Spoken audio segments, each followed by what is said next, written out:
on Sky Max, the final series of a league of their own. Get it while you can. Manchester City, simply the dominant force here. We weren't sure which way this one would go before the game, but Pep Guardiola's side came to the fore, 2 up at half-time, added a third after the break, and what a way to mark 1,000 games as a manager.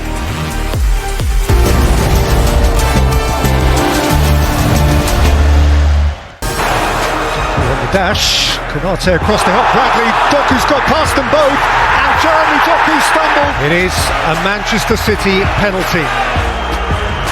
Erling Haaland is denied by Dashfully. Nunes, Haaland's up!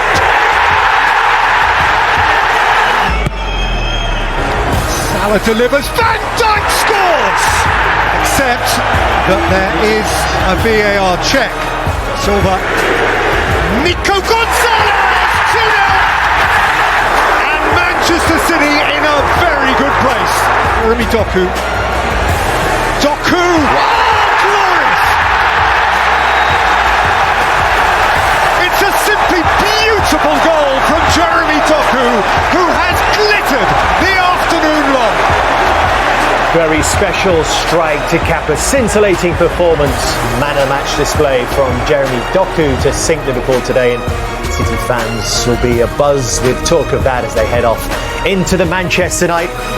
After a job well done, first half in which they dominated, Liverpool better in the second, but by then it was too late. 14 shots to 7, just 1 on target from Liverpool today. They had more in every single game they played last season. City ahead on the expected goals, touches in the opposition box. Interesting to note as well that City behind on possession, I think the 3rd game in a row, but still job done here by City this afternoon. Some excellent individual performances. Haaland on the score sheet again after having a penalty saved. And a landmark day for the manager, Pep Guardiola. So let's hear from 2 of those players. Jeremy Doku, the player of the match, alongside Ruben Dias there. And here they both are with Patrick Davison. Guys, well played. Ruben, on the manager's 1,000th game as a manager, was that a performance worthy of the very best Pep Guardiola sides? Yeah, him, everyone. I'm obviously very happy for him. We live for games like this, and I mean, there's no higher level than these kind of levels. So very happy for him, very happy for us, and very happy for everyone, because everyone did a great game. Well, Jeremy, it was your 100th game for City as well, and I know there was that game against Bournemouth where you had the 4 assists. But have you ever played better than you did today? I don't know. I think in big games it's always more exposed, it's always more beautiful. I'm just happy with the game and the performance today from the team. From the start, we prepared the game well. And yeah, we were directly at it, so I'm very happy. But does it mean a lot to you personally to kind of dominate, if that's the right word, a game of this level? That's always good. Good for the confidence as well. But I got great players around me that push me. He pushes me every day because he believes in me, and that also gives me also the feeling that I have to do more every game, and every day I want to improve, and having teammates like that makes it easier for me. So it sounds like you're on his case a bit, Ruben. You want the best from him? Yeah, from him and from everyone. We need to push all of us. Myself, everyone, he needs to push me, I need to push him, we need to push everyone. I seen obviously the amazing game he did. I seen just now in the end the sprint Erling did to compensate because I think he was inside. Yeah. And we live of these things. I remember still before I came to this club, and from watching this club playing on TV, these were the details that make them win so much. These little differences of everyone ready to show up and ready to sacrifice for the guy next to them. And I wonder today as well if we saw a little bit of a new City taking shape. Probably you've been feeling it for a few weeks or a few months, but Jeremy giving a player of the match performance, Nico O'Reilly, Matheus Nunes. We know what, with respect guys like you, the kind of City legends can do, but are we seeing a new generation kind of stepping up now? I mean, this is not new. This has been going on for a while now. Obviously, we've been talking a lot about a rebuild since last season, and there were many changes in the team, which is part of the process of any club and any team that wants to keep on winning. And yes, of course, there's maybe new faces to the one because of the ones that left. but the quality stays the same, and we keep on pushing. And I mean, it's still early in the season, feet on the ground, but we're going to keep on pushing, yeah. I think it was another record because, Jeremy, you were named player of the match as early as the 63rd minute when you got your goal. So here it is. Ruben's going to present it for us. Well played. Thank you very much. Thank you. Yes, he went very early today, Gary Neville, and I don't think anyone in here was in any disagreement about that, were they? Oh, he's a handful, and he's been consistent recently, and of course, when you have an end product like he's getting now, then you take notice of this kid. I think we all saw him over the last few years. There's always been potential, but he's not been consistent, and that's the key time if you want to be a top player or a great player. And then if you're throwing the end product in, then yeah, keep an eye on him. He's looked like he's really settled into the club now. Maybe more belief, confidence, and he was almost unplayable today. We use that word a lot, unplayable, but it does seem appropriate here this afternoon because Liverpool just couldn't get a handle on him, could they? I think if you look at his style of play, he's one of the hardest players for defenders to go up against for me. I think he's so direct, can go either way. His power output, I think, over a short space, maybe 1 yard, when he drops his shoulder and goes, you can't.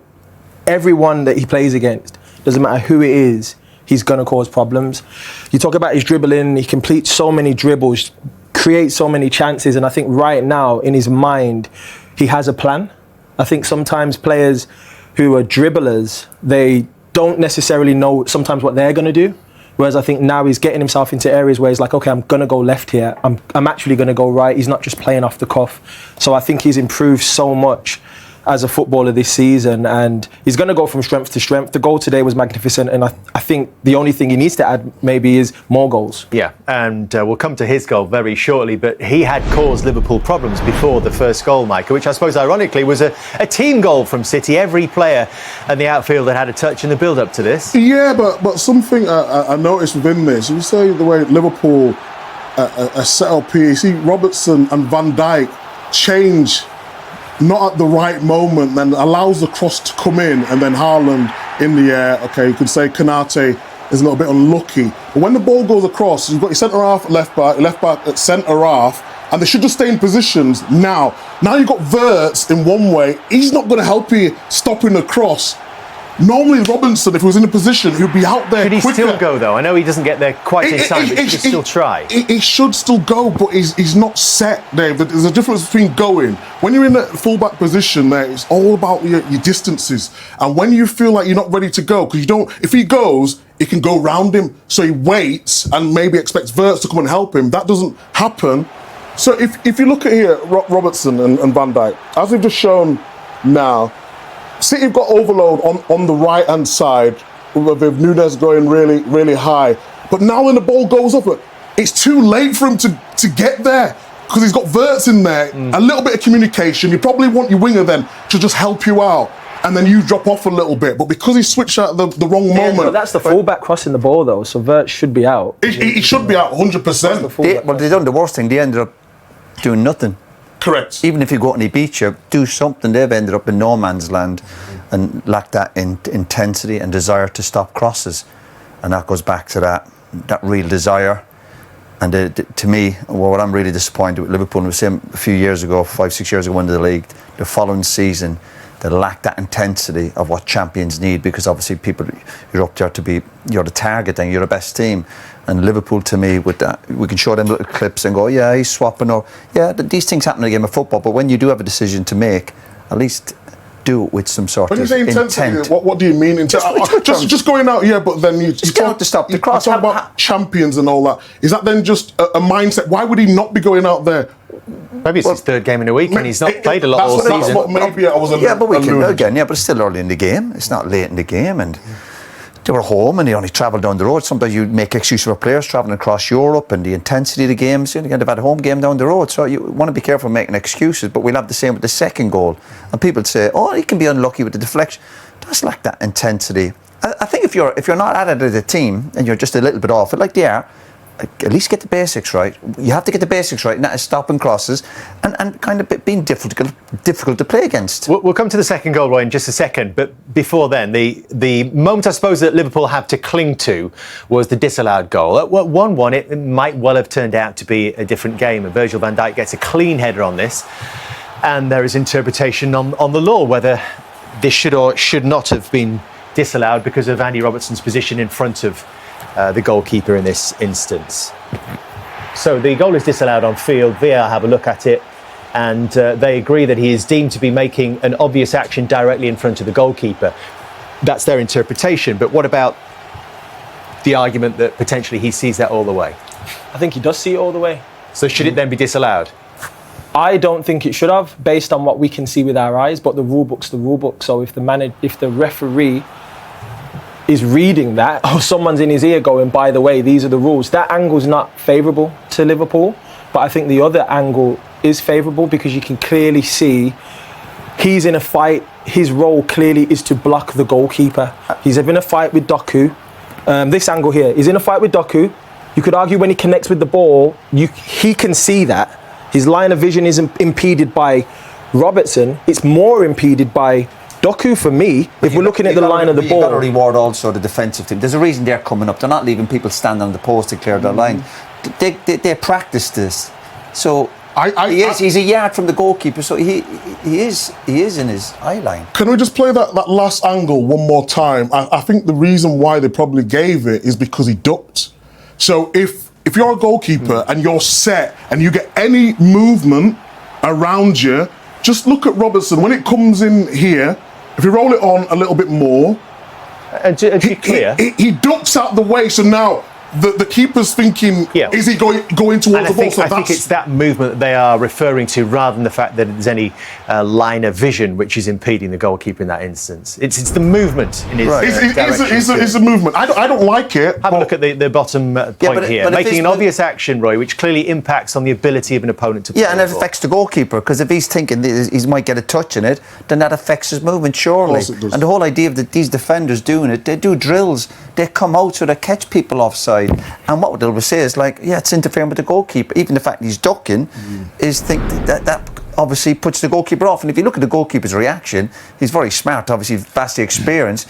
He complains straight away. He doesn't wait for the flag. He's saying, listen, this has affected my decision making. Let's go to 2-0 then. And Roy was making the point that perhaps there wasn't that intensity about Liverpool's defending, which has allowed Nico Gonzalez to get a shot away. But you look at it here. Where's the intensity? Remember, this is coming up to half-time. Big moments here. City on top, very much at this point. Look, and the players aren't getting out. And I don't want to hear anybody saying, defenders will probably say that. They say Van Dijk might be unlucky. He's not unlucky. You've got to get out. Squeeze up. Put pressure on the ball. Daniel, what do you think?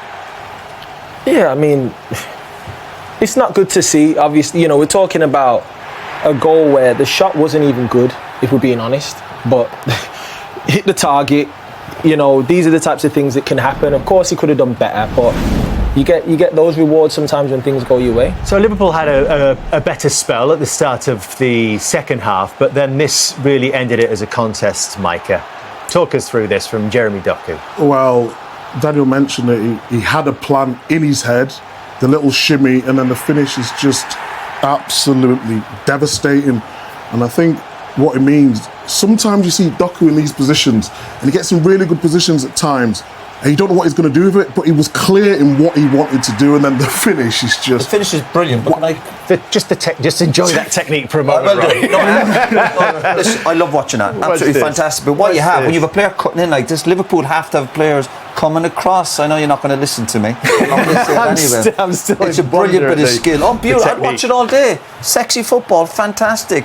But from Liverpool's point of view, when a player cuts into the box, you've got to get people getting out to him. You watch players just dangling their legs. That's not what champions do. You put your body on the line. Hey, fantastic finish. And I'd watch it all night. Listen, I love watching goals like that. Amazing, great bit of skill. But from Liverpool's point of view, how badly do they want it? Yeah, we'll come to that. But that little bit of skill from Doku, where he hangs his foot over the ball before bringing it back across. Like a line dancer, so I don't know what it was. That skill always works for him. He's one of the only ones you see do it. It's that yard that I can talk about, that small bit of power that he has. You cannot match it as a defender because he knows what he wants to do. It's about him making the decision and going for the move. When he does that, he's unstoppable. It's an irresistible combination, isn't it? The delicate dancing feet and the dynamite finish from Doku.